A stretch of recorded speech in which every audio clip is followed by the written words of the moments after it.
Welcome to January 15th. Today we will be reading through Genesis 15, Psalms 15, Joshua 15, and Matthew 12, 1 through 21. Our word for today comes from Matthew 12:20. A bruised reed he will not break, and a smoldering wick he will not quench, until he brings justice to victory. In this verse, Matthew is quoting Isaiah. You see Matthew frequently quoting Old Testament scripture, and he's doing this in order to show how Jesus fulfilled Old Testament prophecy. Here, he's quoting from Isaiah 42 as a description of Christ's ministry. Isaiah gave this prophetic word around 700 years before Jesus was born. We see this throughout Isaiah. Isaiah 42 presents the Messiah as the faithful servant who brings light to the nations. Isaiah 49 presents the Messiah as the chosen servant who will bring salvation to the nations and restore Israel. Isaiah 50 presents the Messiah as the obedient servant who reveals the Father. And then Isaiah 52 presents the Messiah as the suffering servant who will provide healing for the nations. So we see throughout Isaiah, we see these different prophetic words about the coming Messiah 700 years before he came. Messiah Jesus came as the faithful, chosen, obedient, suffering servant of God in order to bring light, bring salvation, reveal the Father, and provide healing to all those who will believe.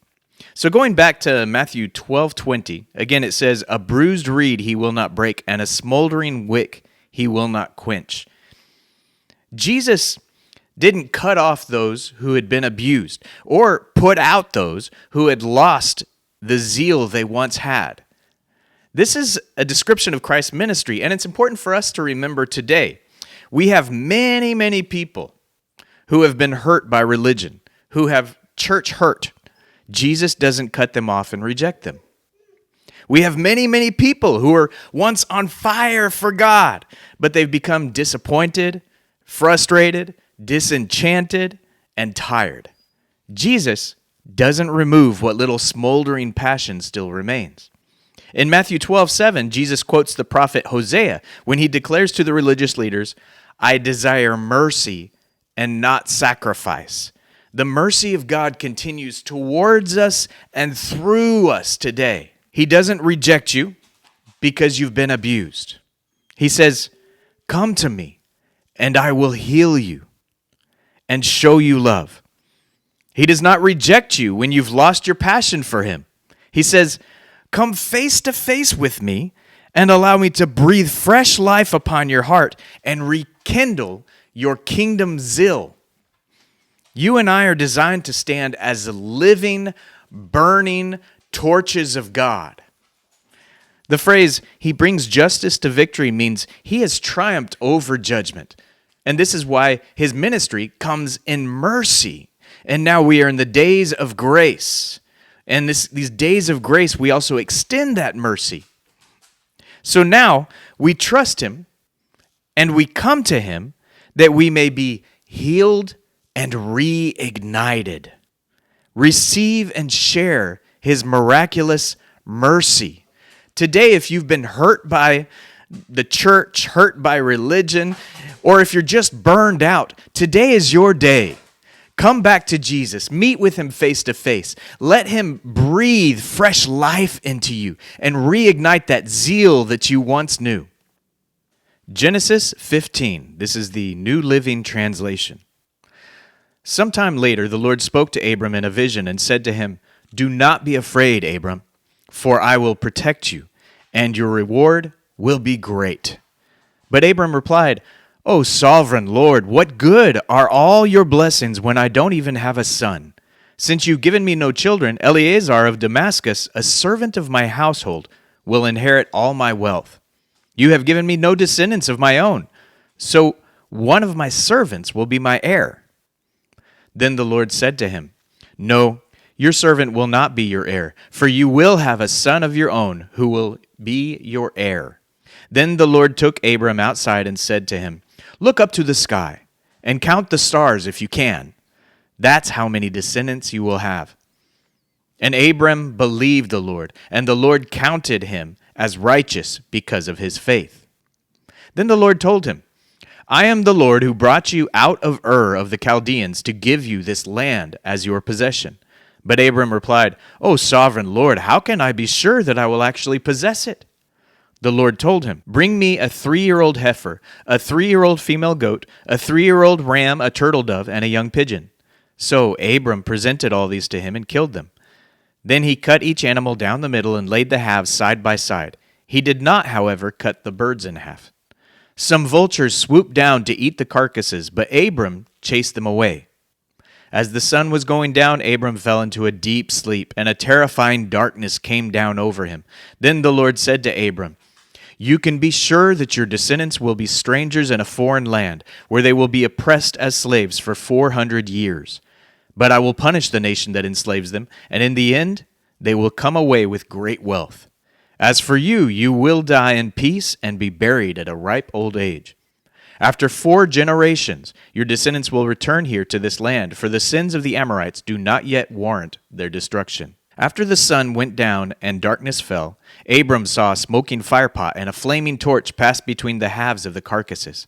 So the Lord made a covenant with Abram that day and said, I have given this land to your descendants, all the way from the border of Egypt to the great Euphrates River, the land now occupied by the Kenites, Kenizzites, Cadmonites, Hittites, Perizzites, Rephaites, Amorites, Canaanites, Girgashites, and Jebusites. Psalms 15. Who may worship in your sanctuary, Lord?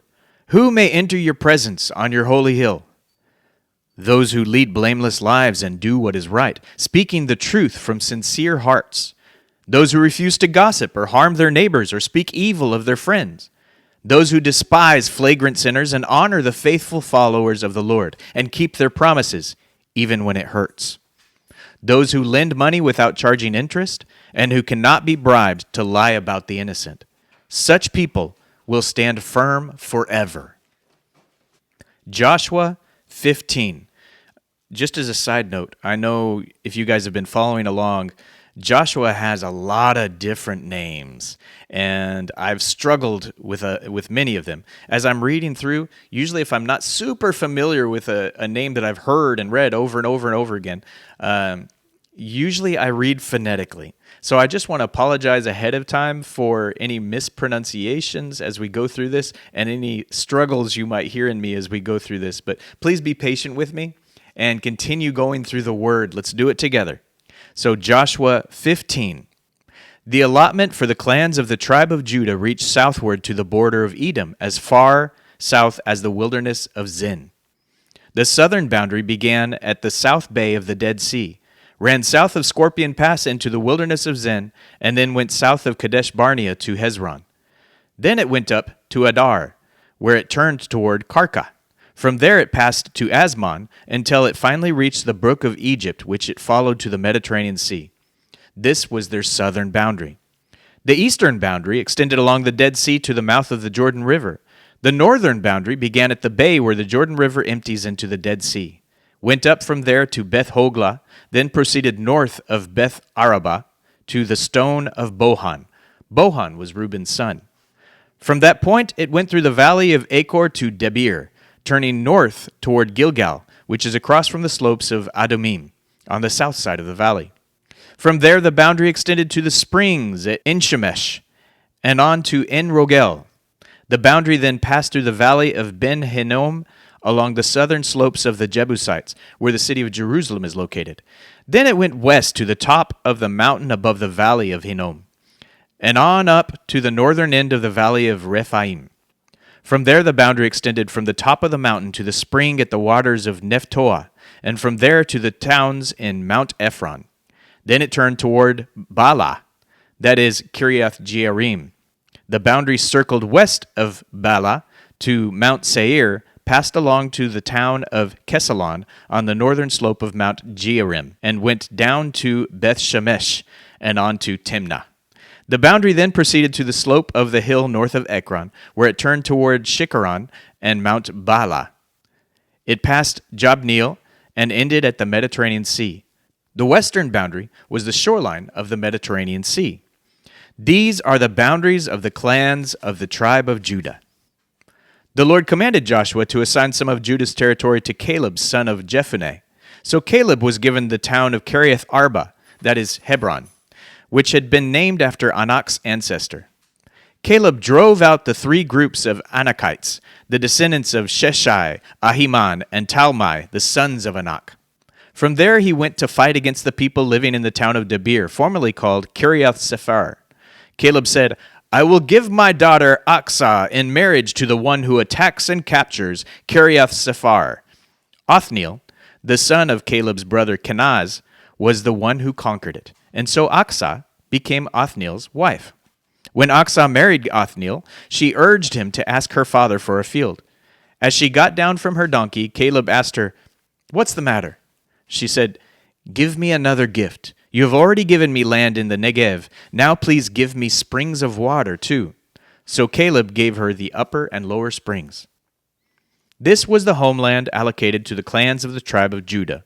The towns of Judah situated along the borders of Edom in the extreme south were Kabzael, Eder, Jagur, Kina, Dimonah, Adada, Kadesh, Hazor, Ithnan, Ziph, Telem, Baaloth, Hazor Hadattah, Kiriath Hezron, that is Hazor, Amam, Shema, Molada, Hazar Gadah, Heshmon, Beth Pelet, Hazar Shual, Beersheba, Biziothia, Bala, Im, Ezem, El Tolad, Kesil, Horma, Ziklag, Madmana, Sana, Lebauth, Shilhim, Ain, and Rimmon. 29 towns with their surrounding villages. The following towns, situated in the western foothills, were also given to Judah: Eshtaol, Zorah, Ashna, Zanoah, Enganim, Tapua, Enam, Jarmuth, Adulam, Soko, Azekah, Sha'araim, Adithaim, Gedera, and Gederothaim. 14 towns with their surrounding villages. Also included were Zenan, Hadashah, Migdal-Gad, Dilean, Mizpah, Joktheel, Lachish, Bozkath, Eglon, Kabon, Lamam, Kitlish, Gederoth, Beth Dagon, Nama, and Makedah. 16 towns with their surrounding villages. Besides these, there were Libnah, Ether, Ashan, Iftah, Ashna, Nezib, Keilah, Akzib, and Marishah. 9 towns with their surrounding villages. The territory of the tribe of Judah also included Ekron and its surrounding settlements and villages. From Ekron, the boundary extended west and included the towns near Ashdod with their surrounding villages. It also included Ashdod with its surrounding settlements and villages, and Gaza with its settlements and villages, as far as the brook of Egypt and along the coast of the Mediterranean Sea. Judah also received the following towns in the hill country: Shamir, Jatir, Soko, Dana, Kiriath Sana, that is Debir, Anab, Eshtamo, Anim, Goshen, Holon, and Gilo. 11 towns with their surrounding villages. Also included were the towns of Arab, Duma, Eshan, Janim, Beth Tapua, Aphekah, Humta, Kiriath Arba, that is Ebron, and Zior. 9 towns with their surrounding villages. Besides these, there were Maon, Carmel, Ziph, Juta, Jezreel, Jokdeam, Zanoah, Cain, Gibeah, and Timnah. 10 towns with their surrounding villages. In addition, there were Halhul, Beth Zur, Gedor, Ma'arath, Beth Anoth, and Eltekon. 6 towns with their surrounding villages. There were also Kiriath Baal, that is Kiriath Jearim, and Rabbah, 2 towns with their surrounding villages. In the wilderness, there were the towns of Beth Araba, Medin, Sekaka, Nibshan, the city of salt, and En-Gedi, 6 towns with their surrounding villages.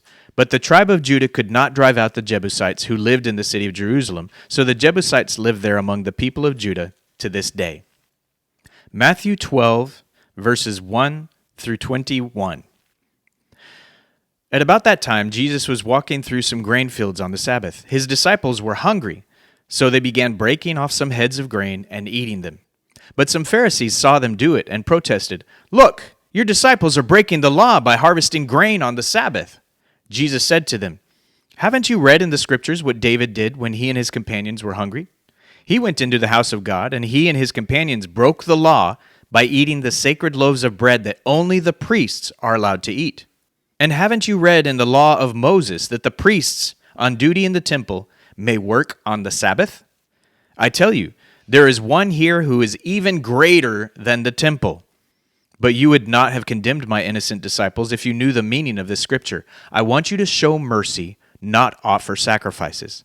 For the Son of Man is Lord, even over the Sabbath." Then Jesus went over to their synagogue, where he noticed a man with a deformed hand. The Pharisees asked Jesus, "Does the law permit a person to work by healing on the Sabbath?" They were hoping he would say yes so they could bring charges against him. And he answered, "If you had a sheep that fell into a well on the Sabbath, wouldn't you work to pull it out? Of course you would. And how much more valuable is a person than a sheep? Yes, the law permits a person to do good on the Sabbath." Then he said to the man, "Hold out your hand." So the man held out his hand, and it was restored, just like the other one. Then the Pharisees called a meeting to plot to kill Jesus. But Jesus knew what they were planning, so he left that area, and many people followed him. He healed all the sick among them, but he warned them not to reveal who he was. This fulfilled the prophecy of Isaiah concerning him. "Look at my servant, whom I have chosen. He is my beloved, who pleases me. I will put my spirit upon him, and he will proclaim justice to the nations. He will not fight or shout or raise his voice in public. He will not crush the weakest reed or put out a flickering candle.